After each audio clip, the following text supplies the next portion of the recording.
হাত জ্বলবে ছেড়ে। আর এই পর্দাটা দিয়ে দিলে প্রাইভেসিও থাকবে। এই যে কাল রাতের ইডলি বানিয়ে রেখেছিলাম, আর আজকে সকালে উঠে বানালাম ভেজ পোলাও সয়াবিন দিয়ে। আর এখন বসিয়েছি চা, আর এদিকে হয়ে গেছে আমার দুধ। এখন বাজে ঠিক সকাল 9টা। এখনও আমি বাড়িতে, কারণ আমাদের ট্রেন আবার রিশিডিউল হয়েছে। আমি ভোরবেলা 5টার সময় ঘুম থেকে উঠলাম, মেসেজ এসছে আবার আজকে দুপুর 1:20 ছাড়বে। শুয়ে পড়েছিলাম কিছুক্ষণ, তারপর উঠে আবার এসব করছি। কে বন্ধ করেছে লাইটটা? ডোডো এখন চিন্তায় পড়ে গেছে, ডোডো মাউন্টেন কি করে যাবে ডোডো মাউন্টেন? ট্যাক্সিটা করেই যাবে ট্যাক্সিতে? কি কালার এটা? ন্যান্দো না ইয়েলো? একবার দেখতে দাও, একবার দেখাই, খুব সুন্দর হয়েছে। দাও একটু দাও।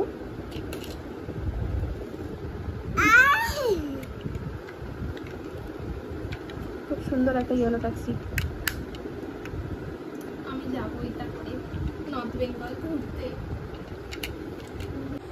কালকে ইডলিটা বানিয়ে রেখেছিলাম ট্রেনে ব্রেকফাস্ট করবো বলে।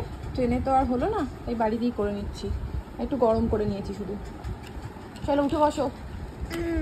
ওই এখন আমরা দুপুর 12টার সময় বেরিয়েছি হাওড়া যাওয়ার জন্য, কারণ ট্রেন 1:20। এখান থেকে আমরা গাড়ি করে যাব স্টেশন। কাল রাত 11:55 ট্রেন রিশিডিউল হতে হতে আজ দুপুর 1:20 ছাড়বে।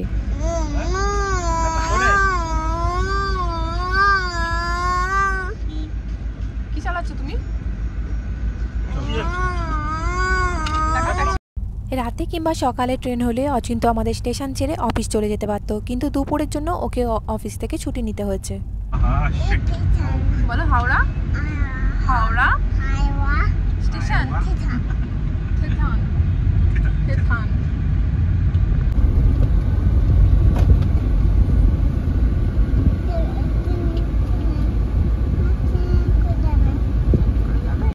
এখন আমরা হাওড়া স্টেশন পৌঁছে গেছি, আর ট্রেন দিয়েছে আমাদের 8 নম্বর প্ল্যাটফর্মে।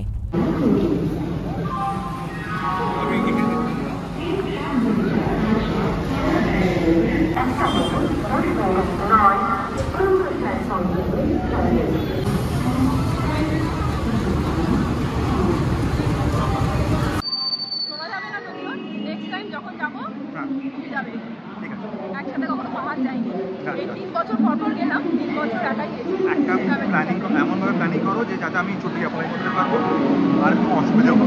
ঠিক আছে ঠিক আছে।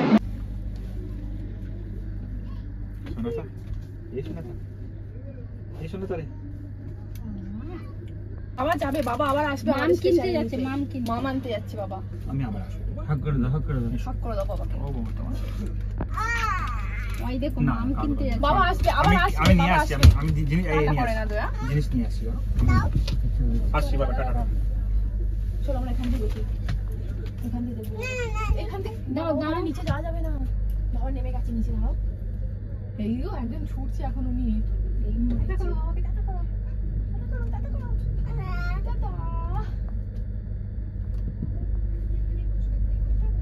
ফ্লাইং কিস দাও।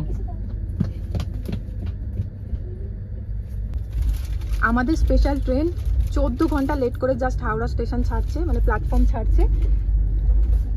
আর এই হচ্ছে আমাদের সিট। আর ট্রেনে উঠি দুটোর অলরেডি লাঞ্চ হয়ে গেছে। লাঞ্চ হয়ে গিয়ে এখন খাচ্ছে চিপস। আমাদের এদিকে দুটো সামনাসামনি পড়েছে, ভালোই হয়েছে। আর এই পর্দাটা দিয়ে দিলে প্রাইভেসিও থাকবে। যত ঘুমাবে তো দুপুরে, খাওয়া গেছে ঘুমাবে, যাচ্ছে আবার প্রাইভেসি লাগবে ওর।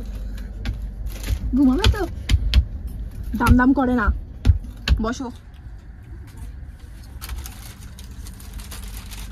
হ্যাঁ, আর এই হচ্ছে দাদা না তুমি, এই তো এর ভেতর আছে দাদা না তুমি খাও এটা। যাও দাদাকে বলো দিতে। দাদা এখানে আয়। ওই ঠিক আছে, হাত জ্বলবে ছেড়ে দাও। যাও দাদানের ওইটা আছে, দেখাই দেবো। এতক্ষণ ধরে জ্বালিয়ে 3টের সময় নিশ্চিন্তে ঘুমাচ্ছে, আর আমি এখানে বসে আমার জায়গা ক্যাপচার করে উনি ঘুমাচ্ছেন। এখন বাজে বিকেল 4টে। 3:15 ঘুমিয়েছিল, আর 3:45 সময় উঠে গেছে। আর এখন খাবে এটা। আর একটু জল খাও।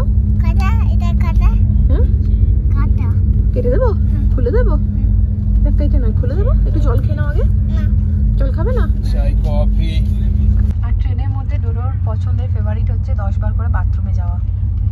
কবার হলো এসে থেকে? অনেকবার হয়ে গেছে তো বাথরুম যাওয়া। মুখ এটা ফিনিশ করো, তাড়াতাড়ি পেটে পাঠাও।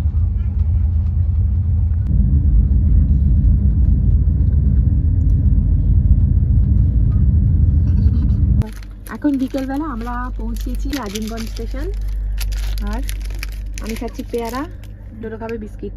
কি খাবে তুমি? বিস্কিট। কে এনেছি ব্লু গাড়িতে তোমার জন্য? ঠিক বুঝেছো, ঠিক। আমি তো কিছু, পুরো ট্রেন ফাঁকা। এদিকে আমরা আছি, এখানটা ফাঁকাই ছিল, এখানটা আমরা দখল করে বসে আছি এখন।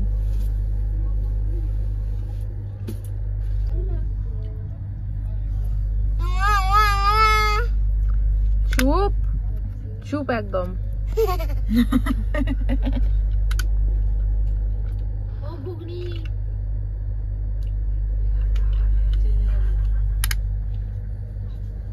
এখানে এসি কম্পার্টমেন্টের ভিতরে বসে বসে ঘুগনিকে যাচ্ছে ও ঘুগনি। দেখে আনবো না, ডাকতে হবে না। কি দেখতে পাচ্ছে? তিনটা।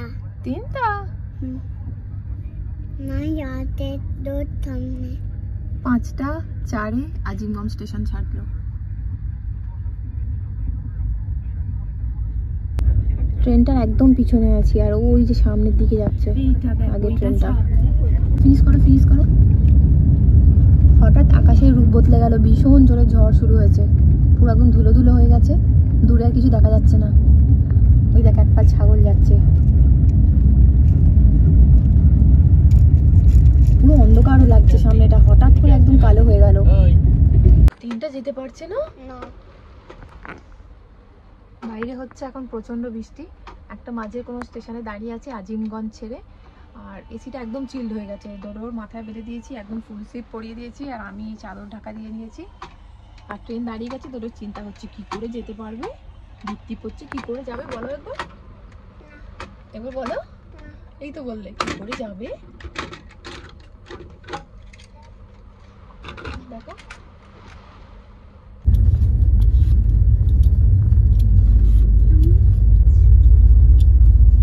ট্রেনে বসে খাবো কাঁচা আম। কই দাদা? দাদা কই? হাত দেখতে পাচ্ছি দাদুর, হাতটা দেখতে পাচ্ছি, পাটা দেখতে পাচ্ছি, ওই তো সুন্দর মুখটাও দেখতে পাচ্ছি। দেখি দেখি দেখি দেখি,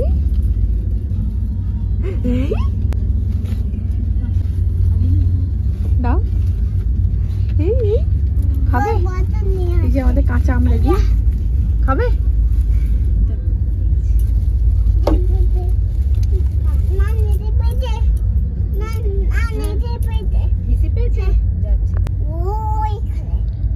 ওইখানে না, ওইখানে মা শোবে, তুমি এখানে নানের কাছে শোবে।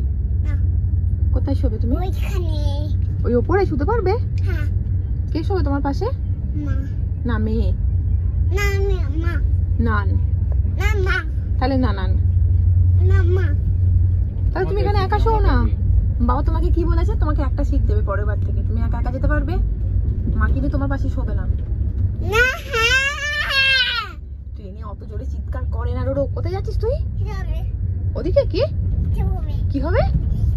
এখন হিসি করে এসছিস রোডো, এসে এখনো তুই বসিস নি, তোর হিসি হবে কি 10 বার বাথরুমে যাওয়া? কি হয়েছে ওটা? তাকা আমার দিকে দেখি।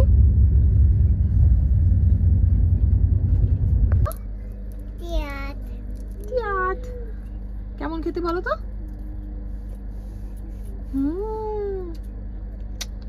বাবা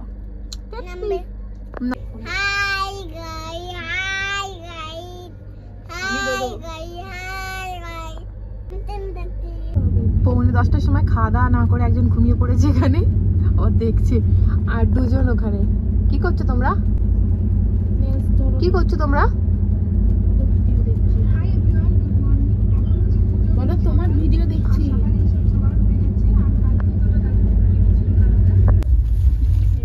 এখন আমাদের রাতের খাবারের তোড়জোড় চলছে। শুকনো আলুর তরকারি, পরোটা আর এদিকে আছে স্যালাড। আর ডোডো ওখানে বসে ইডলি খাচ্ছে। পরোটা খাবে তো একটু? হ্যাঁ খাও।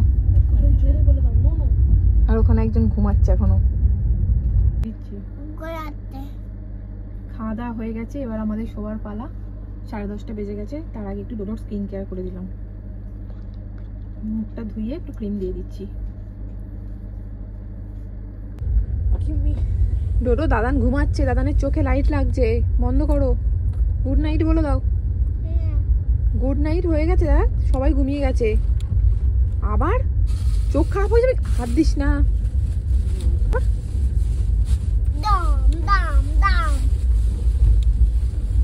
আবার করে, বন্ধ কর বন্ধ কর।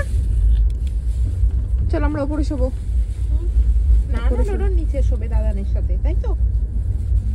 রাত 1:10 এনজিপিতে আমাদের ট্রেন ঢুকলো। তখন সবাই আমরা ঘুমের দেশে। আমরা তাড়াতাড়ি করে ট্রেন থেকে নেমে ওয়েট করতে থাকলাম হোমস্টে থেকে পাঠানো গাড়ি ড্রাইভারের জন্য। এটা হচ্ছে ডোডোর মাঝরাতের এনার্জি। চলো চলো তাড়াতাড়ি চলো। প্রায় রাত 2টোর সময় হোমস্টে থেকে আমাদের জন্য গাড়ি আসে। আমরা গাড়িতে করে হোমস্টের উদ্দেশ্যে রওনা দিই। আর ডোডো স্টেশনে নামার সাথে সাথেই ঘুম থেকে উঠে গেছিলো 1:10। আর এখনও অবধি এই ড্যাব ডেবিয়ে তাকিয়ে রয়েছে, ওর চোখে এখনও একটু ঘুম নেই।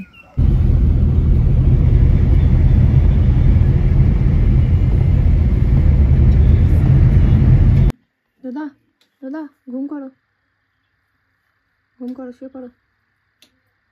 হোমস্টেতে পৌঁছাতে প্রায় আমাদের 4টে বেজে গেছিলো। আর 4:30 সময় আমরা সবাই শুতে যাচ্ছি, আর ডোডো তখনও জেগে। আজকের মতো গুড নাইট, টাটা।